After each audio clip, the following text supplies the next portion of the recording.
আজকে আমরা জার্নি করব লোকাল ট্রেনে। আর এই ট্রেনটা নতুন চালু হয়েছে, তো 2 মাস মতো এই ট্রেনটা চলবে।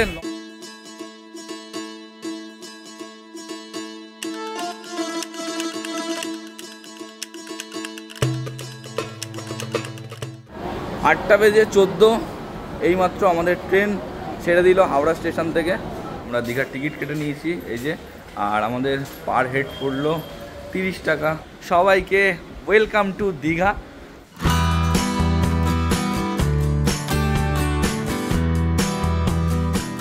Good morning and good morning from Howrah. আর একটা নতুন ব্র্যান্ড নিউ জার্নিতে তোমাদের সবাইকে স্বাগত। আজকে আমাদের গন্তব্য দীঘা। তো এখন চলছে সামার ভ্যাকেশন, সবাই দীঘা যাচ্ছে, তো আমিও চলেছি দীঘার পথে। তো আজকে আমরা জার্নি করব লোকাল ট্রেনে। তোমরা কি ভাবছো যে সেই প্রত্যেকবারের মতো মেচেদাত বা সাঁতরাগাছি থেকে দীঘা পৌঁছাবো? একদমই না। আমাদের এখান থেকে গন্তব্য থাকবে পাঁশকুড়া, তো আমরা সেখান থেকেই পৌঁছাবো দীঘা। তো চলো পুরো জার্নিটা তোমরা দেখতে থাকো। তোমরা খুব কম খরচে কিভাবে হাওড়া থেকে দীঘা পৌঁছাবে, তো সেটা তোমাদের এই ভিডিওর মাধ্যমে আমি তোমাদের দেখাবো। আর এই ট্রেনটা নতুন চালু হয়েছে, তো 2 মাস মতো এই ট্রেনটা চলবে। 9 এপ্রিল চালু হয়েছে আর জুনের 9 তারিখ পর্যন্ত চলবে। সামার ভ্যাকেশনের জন্য নতুন এই ট্রেনটা দিয়েছে। তো চলো তোমাদের ট্রেনটা দেখাই। যারা মনে করছো এই গরমের সময় সামার ভ্যাকেশন কাটাতে দীঘা পৌঁছাবে, তো এই ট্রেনটা তোমরা ধরতে পারো। চলো পুরো ট্রেন জার্নিটা তোমাদের দেখাবো, তোমরা ভিডিওটা কন্টিনিউ দেখতে থাকো।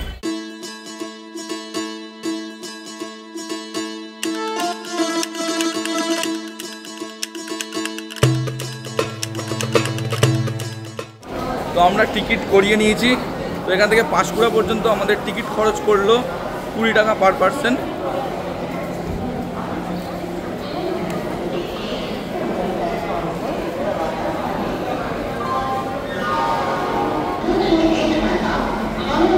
আমরা ধরবো সকাল 8টার 38809 হাওড়া মেদিনীপুর লোকাল।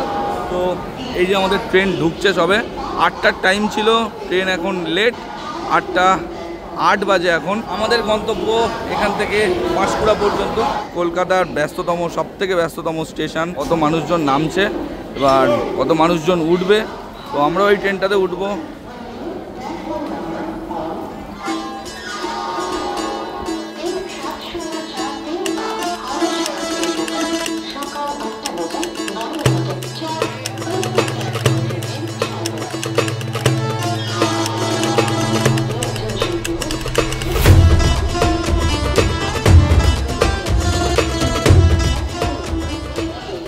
এখন সময় 8টা 12। আমাদের মেদিনীপুর লোকাল এখনও প্ল্যাটফর্ম ছেড়ে বেরোয়নি। তো এর টাইম ছিল 8টা। তো প্রত্যেকবারের মতোই লেট, মানে সাউথ ইস্টার্ন ট্রেন মানেই তো লেট, কিন্তু এবারে লেট হয়ে আমার কাজে লেগেছে, কারণ আমার পৌঁছাতে পৌঁছাতে হাওড়া স্টেশনে 8টা 5 বেজে গেছে। তো যার জন্য আমি ট্রেনটা পেয়ে গেছি। তো দেখা যাক কটার সময় ট্রেন ছাড়ে, কারণ ট্রেনটা ঢুকলোই 8টা 10-এ স্টেশনে। তো চলো দেখা যাক আমাদের ট্রেন কখন ছাড়ে। 8টা বেজে 14 এইমাত্র আমাদের ট্রেন ছেড়ে দিল হাওড়া স্টেশন থেকে।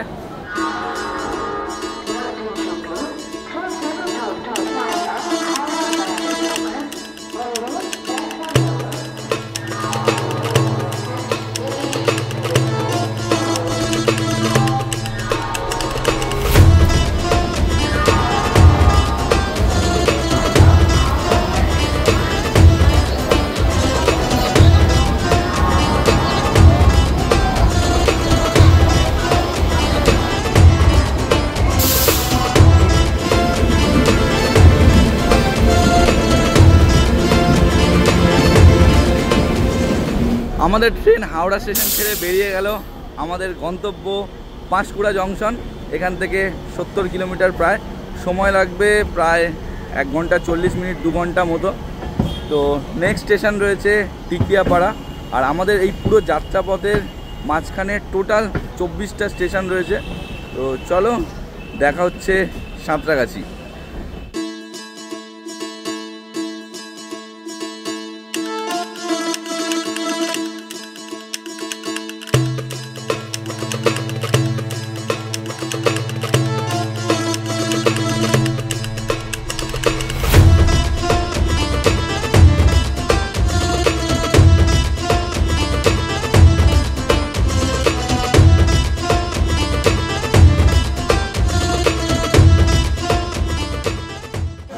এইমাত্র এসে পৌঁছলাম সাঁতরাগাছি স্টেশন। আর আমাদের ট্রেন দিয়েছে সাঁতরাগাছি স্টেশনের 1 নম্বর প্ল্যাটফর্মে। আর এই ট্রেনের হল্ট রয়েছে 1 মিনিট।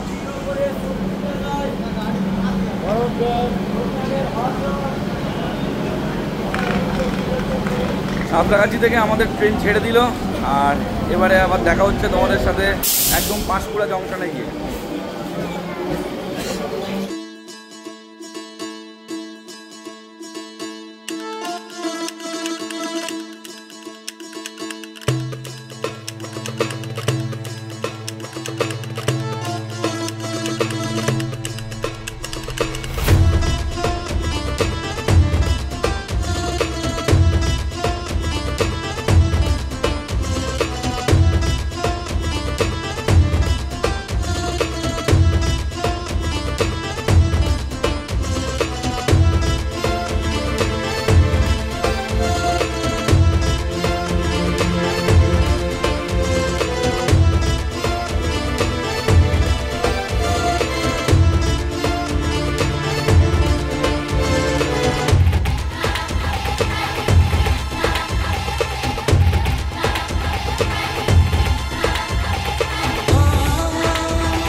আমরা ফাইনালি এসে পৌঁছালাম পাঁশকুড়া জংশন।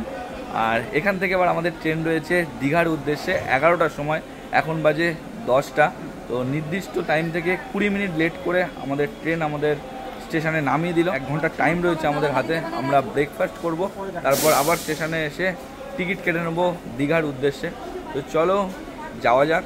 আমাদের ট্রেন 2 নম্বর প্ল্যাটফর্মে নামিয়েছিল। তো আমরা এই ওভারব্রিজ দিয়ে এখন এই বাইরে যাব। এই সকালবেলা বেরিয়েছি, কিচ্ছু খাইনি। তো ট্রেনে একটু ঝালমুড়ি উঠেছিল, সেটাই খেয়েছিলাম। তো খুব খিদে পেয়ে গেছে।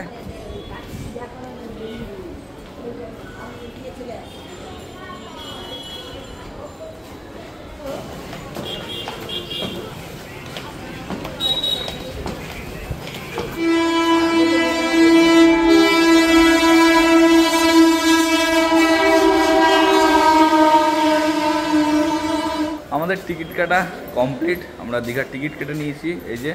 আর আমাদের পার হেড পড়লো 30 টাকা। এখন আমরা বাইরে যাই, গিয়ে কিছু খেয়ে নিই, ব্রেকফাস্টটা কমপ্লিট করি, তারপর আবার স্টেশনে আসছি। খাওয়া দাওয়া কমপ্লিট। আর এবার আমরা আবারও স্টেশনের দিকে যাচ্ছি। তো বাইরে থেকে আমরা ভাত খেয়ে নিলাম, কারণ এখানে পরোটা, চপ ফপ এইসব বিক্রি হচ্ছে। তো এইসব খেয়ে শরীর খারাপ করে লাভ নেই। ডিম ভাত খেলাম, 65 টাকা নিল।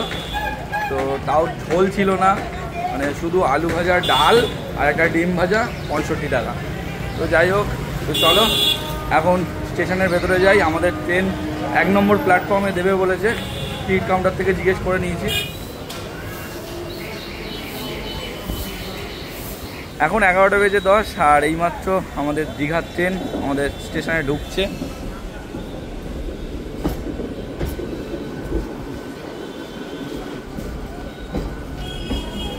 পাঁশকুড়া থেকে এই ট্রেনের টাইম ছিল 11টায়। আর সেখানে ট্রেন সবে স্টেশনে ঢুকছেই 11:10-এ। তো এই ট্রেন আবার কখন ছাড়ে দেখা যাক।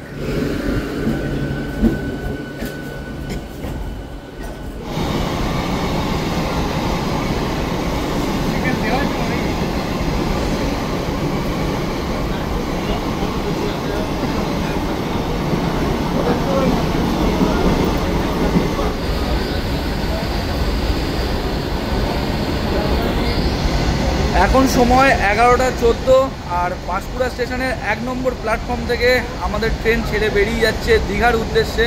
তো এখান থেকে আমাদের জার্নি শুরু হতে চলেছে 3 ঘন্টার 118 কিলোমিটার জার্নি পথ অতিক্রম করতে চলেছি। এই মুহূর্তে আমাদের ট্রেন এখন পুরো ফাঁকা। তো পরবর্তী সময়ে দেখা যাক কতটা ভিড় হতে চলেছে এই ট্রেনে।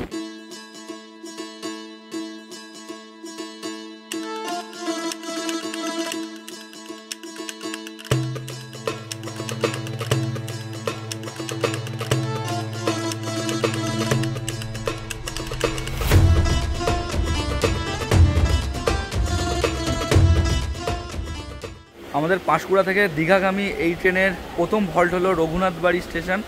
তো আমরা এখনও এখান থেকে টোটাল 18টা স্টেশন অতিক্রম করতে চলেছি। তো চলো তোমাদের সাথে দেখা হচ্ছে ডাইরেক্ট তমলুকে।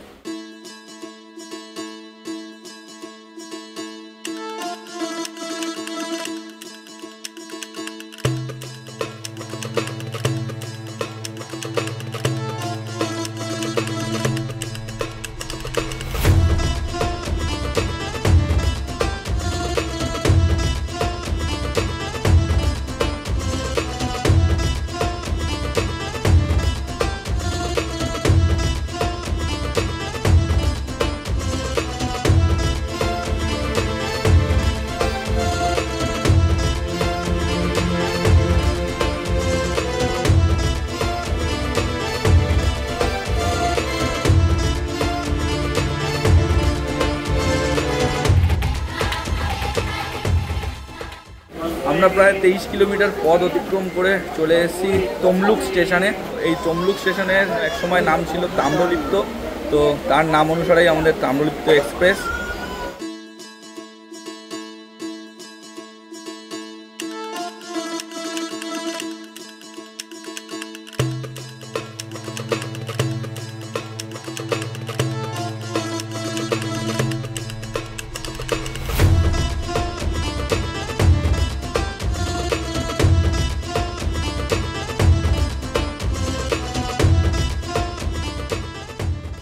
পাঁশকুড়া থেকে প্রায় 85 কিলোমিটার পথ অতিক্রম করে আমরা এসে পৌঁছেছি কাঁথি স্টেশনে। তো চলো তোমাদের সাথে আবার দেখা হচ্ছে আশাপূর্ণা দেবী স্টেশনে।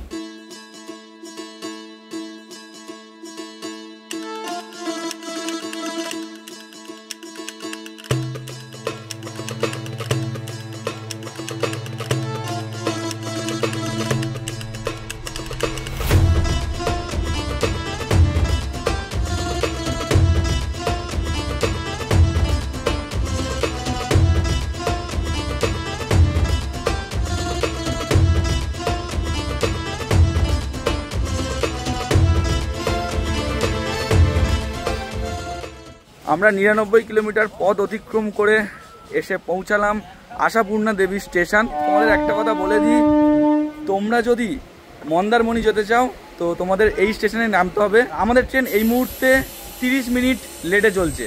তো তোমাদের সাথে ডাইরেক্ট দেখা হচ্ছে একবারে দীঘায় গিয়ে।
ফাইনালি আমরা পাঁশকুড়া থেকে 118 কিলোমিটারের পথ অতিক্রম করে চলে এসেছি দীঘা।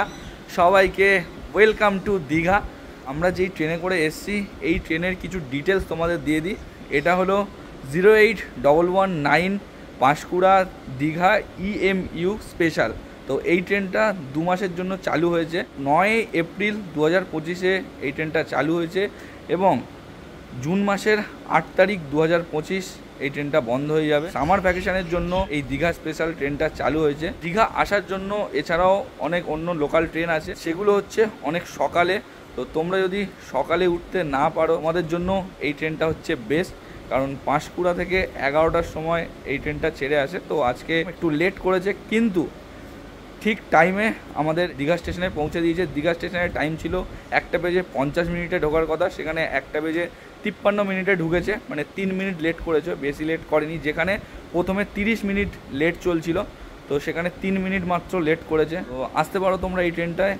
আর আমরা যে পাঁশকুড়া থেকে এই ট্রেনটাতে উঠলাম, অলমোস্ট ফাঁকা ছিল ট্রেনটা, খুব একটা ভিড় ছিল না। তো তোমরা এই ট্রেনে আসতে পারো। সেরকম যে ভিড় হওয়ার, যে মেচেদা থেকে যে লোকালটা ভিড় হয়, প্রচণ্ড ভিড় হয়, তো এটা সেরকম ভিড় হচ্ছে না। তো আমরা আসলাম, তো শুয়ে বসে এসেছি, কোনো প্রবলেম নেই, তোমরা আসতে পারো। তো খুবই কম খরচে আমরা হাওড়া থেকে দীঘা পৌঁছে গেলাম। তো মোট আমরা প্রতিজন 50 টাকার বিনিময়ে পৌঁছে গেলাম এই দীঘা স্টেশনে। আর তোমরা দেখতেই পাচ্ছ যে এই স্টেশন থেকেই দেখা যাচ্ছে জগন্নাথ দেবের মন্দির, যেটা পুরীর আদলে তৈরি হচ্ছে। তো এই জগন্নাথ দেবের মন্দির কতটা কি সম্পূর্ণ হয়েছে, কতটা কাজ চলছে, সেটা নিয়ে আলাদা করে ভিডিও বানাবো, তোমরা পরের ভিডিওতে দেখতে পারবে। এখন চলো আগে সমুদ্রের সামনে যাওয়া যাক।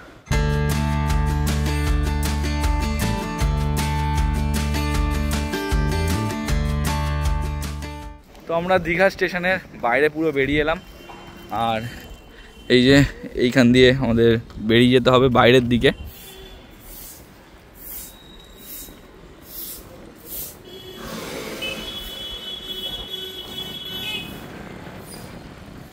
এই সোজা চলে যাচ্ছে সি বিচ। এই যে আমরা স্টেশনের বাইরে এরকম বেরিয়ে এলাম, আর এই রাস্তাটা সোজা চলে যাচ্ছে ওল্ড দীঘার দিকে, আর এটা আমরা এখন যাব সি বিচের দিকে। তো চলো যাওয়া যাক।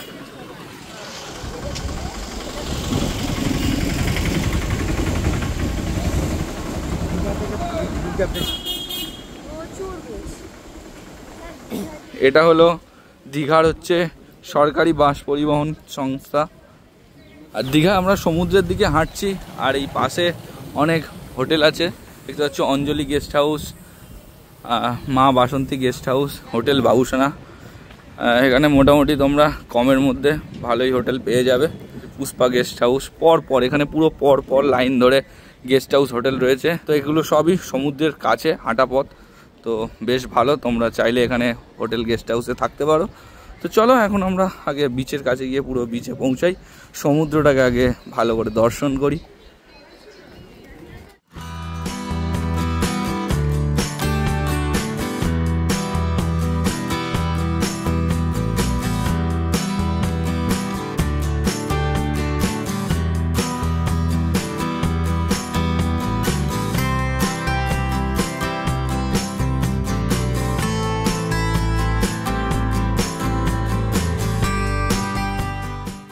আমরা ফাইনালি চলে এসেছি একদম সমুদ্রের বিচের সামনে।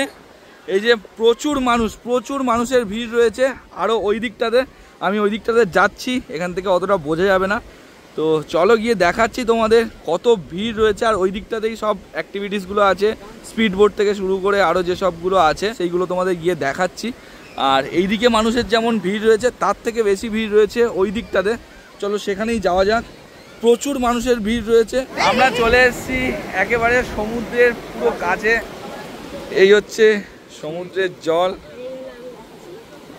এই যে এরা দুজন নেমে পড়েছে।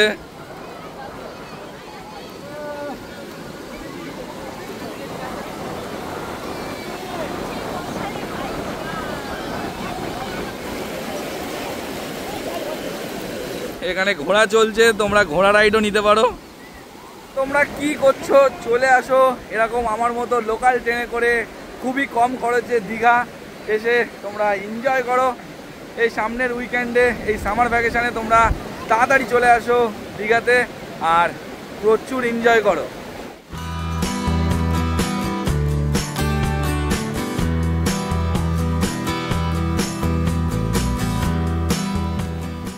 আমরা ঠিক ওই জায়গাটাতে ছিলাম, ওখান থেকে হেঁটে হেঁটে আমরা চলে আসলাম এই জায়গায়। তো ওইখানকার থেকে এখানে রয়েছে আরও বেশি ভিড়, এখানে পর্যটকদের ভিড় অনেক বেশি রয়েছে। আর এই দীঘাতে এই সামার ভ্যাকেশানে বহু পর্যটক এসছে। তো তোমরাও একটা উইকেন্ড টাইম করে দুদিনের ছুটিতে চলে আসতে পারো দীঘা আমাদের মতো, খুবই কম খরচে। তোমাদের সাথে যদি বাচ্চা থেকে থাকে তো এগুলো ওদেরকে চড়াতেই পারো। তো দাদা এগুলো কেমন প্রাইস চড়াতে? হ্যাঁ 100 টাকা। কতক্ষণ? 100 টাকার বিনিময়ে 2 রাউন্ড চড়ানো হবে। দেখতে পাচ্ছ এই গাড়িগুলো, তো এগুলো চড়লে বাচ্চারা ভীষণ মজা পাবে। তার সাথে বড়দের রাইড তো ওখানে রয়েছে, স্পিড বোট, আর এই ঘোড়া বাচ্চা বড় সবাই উঠতে পারে। দাদা কি স্পিড বোটের কাউন্টার কত? স্পিড বোটের ভাড়া কত? 100 টাকা পার হেড। একটা বোটে কজন করে? 12 জন করে হবে। কতক্ষণ এটা? Up and down 4 kilometre. Up and down 4 kilometre 100 টাকার বিনিময়ে। তো একটা বোটে 12 জন উঠতে পারবো। তো তোমরা 12 জনের মধ্যে 7 জন 8 জন যতজন খুশি উঠতে পারো। তো একটা বোটে মোট 12 জন নেওয়া হয়। তো তোমরা আসো, এসে চড়ো, ওয়াটার স্পোর্টস করো, দারুণ লাগবে। এখানে যেই পতাকাগুলো লাগানো আছে ঠিক তার সামনেই এই কাউন্টারটা, এরকম আরও 2-3টে কাউন্টার রয়েছে। কেমন লাগছে? Heavy heavy. আমি 6বার এসেছিলাম, 6বার এই লাভিনি, এই ফার্স্ট তোমাদের সাথে লাভলাম। হ্যাঁ 6বার এসে তুমি দীঘায় একবারও সমুদ্রে নামোনি কেন? নামোনি কেন? কারণটা কি? ওই কারণটা হচ্ছে একটু ভয়। কিসের ভয়? ওই যদি ট্রেনে নিয়ে চলে যায়। এখন ট্রেনে নিয়ে যাবে না তোমাকে? আমরা আছি তো, কাছে অনেক লোকজন। তখন দীঘায় তো সবসময় লোকজন থাকে। এই তোমরা আজ একটু সহজ হচ্ছে। তো এখন আমরা সমুদ্রের পাড়টা একটু ঘোরাঘুরি করি, একটু এনজয় করি, তারপর আবার আমরা বাড়ির দিকে রওনা দেব। তো আমরা এই একদিনের ছুটিতেই এই দীঘা ঘুরতে চলে এসেছি। দুঃখের বিষয় যে স্নানটা করতে পারলাম না। তো পরের বারে এসে আবার স্নান টান করা যাবে, তখন প্রিপারেশন নিয়ে আসা যাবে। তো একদিনের ছুটিতে আসলাম, যেহেতু নতুন একটা ট্রেন উদ্বোধন হয়েছে, মানে নতুন একটা ট্রেন চালু হয়েছে দীঘা আসার জন্য, এই ট্রেনটাই তোমাদের সামনে তুলে ধরার জন্য এই ব্লগ বানানো। তো আবার যখন আসবো পুরো দীঘার ব্লগ, সাইট সিন সব কিছু ওই ভিডিওর মধ্যে থাকবে, পুরো প্রিপারেশন নিয়ে আসবো। আমরা একটু এই সমুদ্রের পাড়টা ঘুরি, এনজয় করি, তারপর আবার কথা হচ্ছে। আমাদের সমুদ্রের পাড় বরাবর ঘোরা কমপ্লিট, আমরা ভালো মজা করলাম, এনজয় করলাম। আর বেরিয়ে একটু গোলা কিনে নিয়েছি, এই গরমের সময় একটু ঠান্ডা ঠান্ডা গোলা খাবো। আর এখান থেকে এবার আমরা বেরিয়ে যাব। তো আমাদের আজকেকার ব্লগ এই পর্যন্তই। তো তোমাদের কেমন লাগলো তোমরা অবশ্যই কমেন্টে জানাও। আর যদি ভালো লেগে থাকে একটা লাইক করে দাও, শেয়ার করে দাও বন্ধুদের সাথে, যারা যারা এই সামার ভ্যাকেশানে এই দীঘাতে আসতে চাইছে খুবই কম খরচে। তো তাদের সাথে ভিডিওটা শেয়ার করে দাও। যদি সাবস্ক্রাইব না করে থাকো চ্যানেলটাকে সাবস্ক্রাইব করে নাও। দেখা হচ্ছে নেক্সট কোনো ব্লগে, নেক্সট কোনো কন্টেন্ট নিয়ে। ততক্ষণের জন্য টাটা, বাই বাই, ভালো থেকো, সুস্থ থেকো।